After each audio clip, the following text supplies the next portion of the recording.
One woman that really stood out to me throughout history is Harriet Tubman. Tubman was born into slavery but escaped and dedicated her life to rescuing others.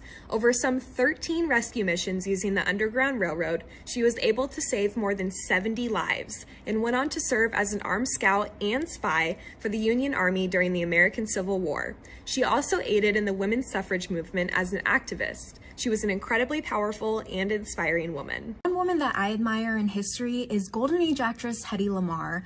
Not only is Hedy considered to be one of the greatest actresses of all time, but she also pioneered the technology behind GPS, Bluetooth, and Wi-Fi. And what's even more impressive is that she had no formal training when it came to inventing. She was self-taught, and everyone in the world uses these technologies. And as a reporter, I wouldn't have a job if it weren't for Hedy Lamarr. Being from Wyoming, one woman that I have to admire is Annie Oakley. Now, she's not from Wyoming, but she spent a lot of her time in Wyoming as part of Buffalo Bill's Wild West show. She was, of course, an excellent sharpshooter. I would have loved to be alive back in the day to see her shoot out a candle from 90 feet away, maybe shoot a cigar out of her husband's hand. Very cool lady.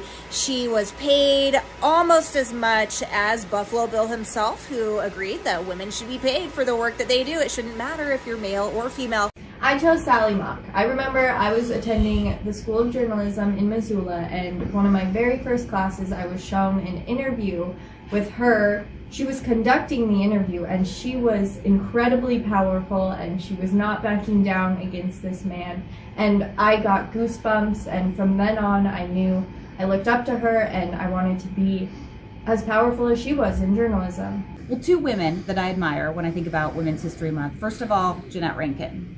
If you don't know who Jeannette Rankin is, you should definitely Google her really fast. Jeannette Rankin was the first woman elected to the United States Congress. She comes all the way from the state of Montana. What she's really known for is voting no for going to war. And that just speaks so many things about who she was as a person. Jeannette Rankin, one, was a suffragist, but how cool is that?